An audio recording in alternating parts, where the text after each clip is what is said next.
Welcome back, guys. The cabinets under my kitchen sink are a disaster. They've got all sorts of random cleaning products, some of which are outdated, probably empty, just containers thrown in there, vases, things of that nature.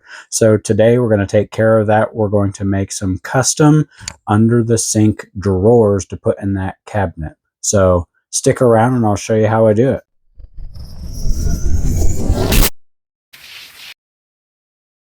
All right, so here's what we're working with. Now, don't judge me. I would assume most people's under the sink storage looks similar to this. It becomes somewhat of a junk storage for all types of cleaners and things that you don't keep in the dedicated junk drawer. So the first step here is we got to get all this stuff out of there.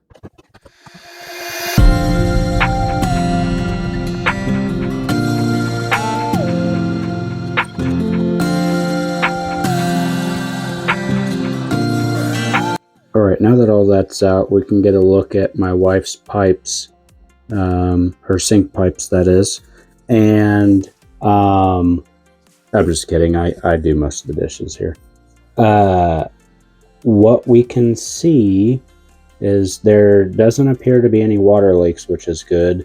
And kind of what we're up against is on the right side, we just have the right side sink drain to contend with that kind of sticks down a little bit. But on the left side, we've got quite a few obstacles. We have the P-trap for the sink drain. We have the dishwasher drain tube coming through, as well as the water feed lines and the water line that goes over to the dishwasher. All right, so we got our measurements. The drawer box itself is 24 inches deep. Now, we won't make the drawer itself quite that deep just to give ourselves a little room to play there. The width between the face frame in the center and the outside face frame on both sides is 15 inches. When we put our drawer glides in, that's going to take up about a ½ inch of space in most cases. So we're going to end up with a 14.5 inch wide box. On the left side, I guess this would be your right. On your left, it's again 15 inches wide. We'll go 14.5 on that because it does need to be a perfect width so that the drawer glides fit properly. But for depth, we're working with about 8 inches. Now, I don't know what 8 inches looks like. You can ask my wife. She doesn't know either. But I can use the tape measure to figure that out from here. But that particular drawer, because we are running into where the water drain comes down through the cabinet and all the water feed lines, because of all that, we can only get in the hole about 8 inches, which is unfortunate. All right, we're going to start constructing our drawer box. For that, we're going to use this piece of 1/2 inch maple veneer plywood.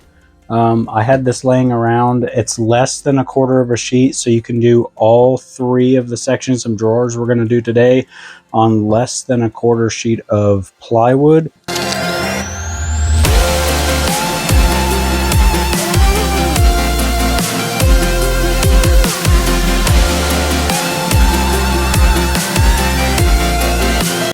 All right, now we've got the rough drawers set up. They're not attached yet. The next step we need to do is route a groove into the drawers to accept a drawer bottom. I have my depth of my blade set at 1/4 of an inch. That's exactly half of this material that we're using here. Sorry. And the reason we're doing that is if you go any less than 1/4 of an inch, you run the risk of busting out the edge of the material, or it won't go into the groove far enough. And as you add weight and the board flexes, it will just pop out of that groove. About half is the preferred area there. Now, as far as distance from the bottom, I'm going to go about 3/8. 1/4 feels a little bit too small for me, just because it likely will also bust out because there's not a whole lot of meat there below the panel. So we're going to go 3/8 up. And then the way this is going to work is we'll get that set up. We'll run everything through once. and then we'll bump the fence and run everything through again to widen out the slot just a little bit. And we'll keep bumping that fence until our panel that we're going to put in there just barely fits into the groove. Not so much where you have to force it in, but also not so much that it kind of falls in, like a hot dog down a hallway kind of situation. So let's go ahead and finish that up here.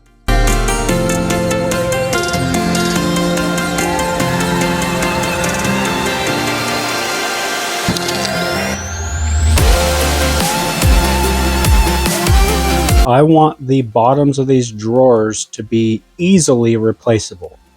All right, so as you can see here, if we were to enclose this piece here would hold the panel from being able to be taken out without removing this panel, which again is okay. What we're going to do is on the rear panel, the rear of the box, we're just going to cut this part off. So instead of the drawer bottom being encased inside of this groove, it will overlap all the way to the back edge on here, and we'll just tack it in with a staple or something on the top to make sure it doesn't slide around. But whenever you have to replace it, then this little groove here is not in your way. All you got to do is pop that staple, if you put one in, and slide the panel out.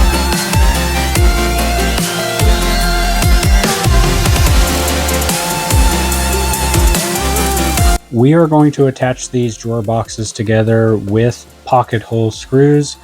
Some people don't prefer that. I'm sure somebody in the comments will let me know that I'm not a real woodworker because I'm using pocket holes. But for most cabinetry and stuff, even the big cabinet shops are using pocket hole joinery. So that's what I'm going to go with today.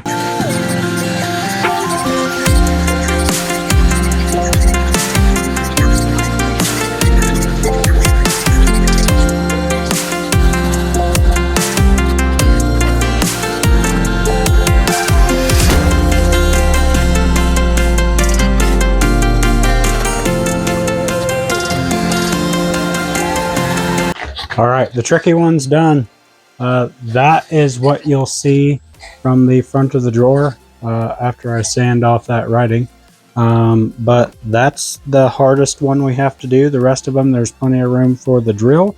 So I'm just going to run through and get those put together off camera here real quick. And with movie magic, they're done. Okay, the drawer boxes are all assembled. Now we're going to work on putting the drawer bottoms in. I'm going to be using some leftover, it's not Luan, Menards calls it utility plywood, but it actually has a really nice face on one side. So I'm going to put that in here with a nice side facing up. And then what we're going to do that is we're going to measure the width. We can actually see, I don't know if you can see it on the camera, you can see where the grooves end on both sides on the back. So we can get our width pretty close. And then as far as the front to back, we'll just measure from the back edge to the front, add 1/4 of an inch to give us the depth of the groove here. And then after we've got our full width measurements, we're just going to subtract 1/16 of an inch around the edge so that in case we didn't measure right and or to give it a little bit of room to expand and contract. So let's go ahead and see what kind of scraps I can find and put some bottoms in these.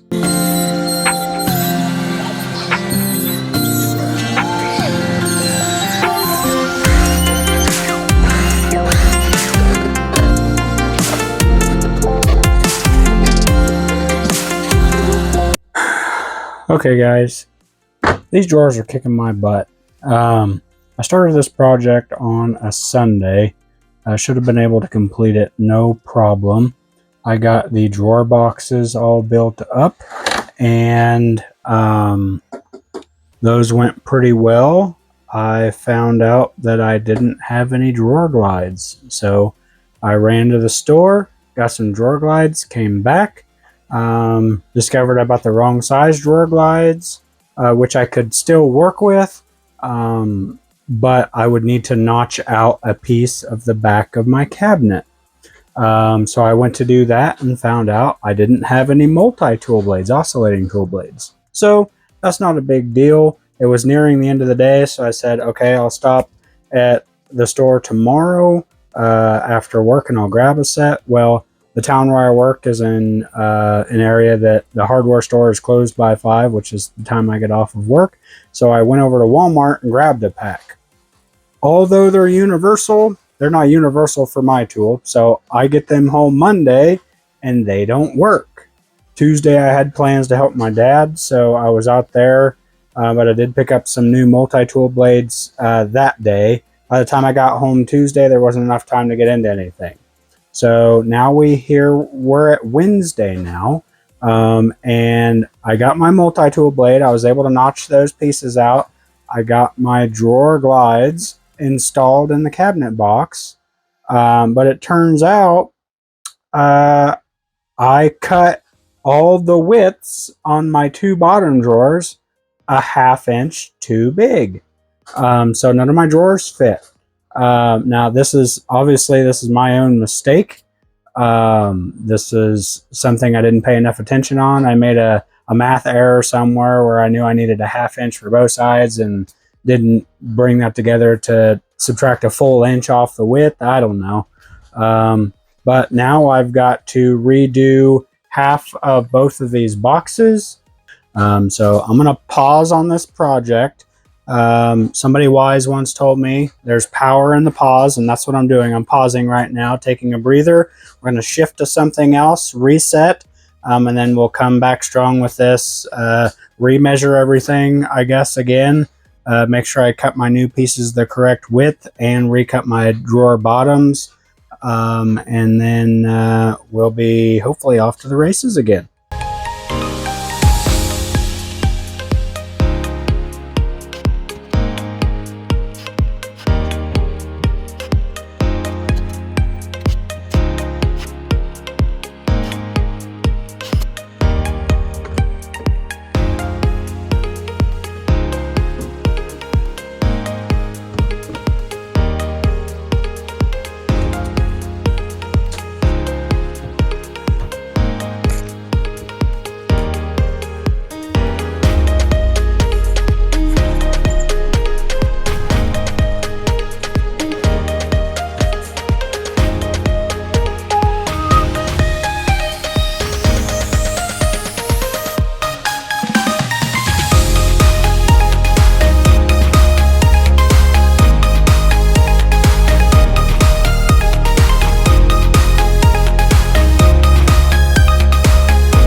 All right, that's where I'm going to leave it for today. I think they turned out pretty well.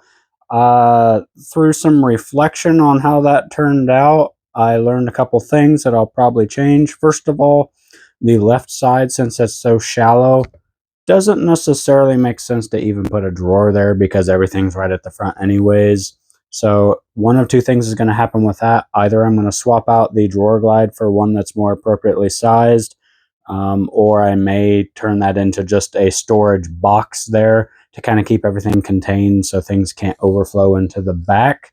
But on the right side, you'll notice I only put in the one drawer, and that's because I've kind of changed direction on how I'm going to approach the top, and that's going to require just a little bit more time. So stay tuned for the next episode where I'm going to show you how to make a very uniquely shaped drawer that we're going to be able to use on the top side of that sink. So if you got some value out of that, give it a thumbs up, subscribe if you like, and I'll catch you on the next one.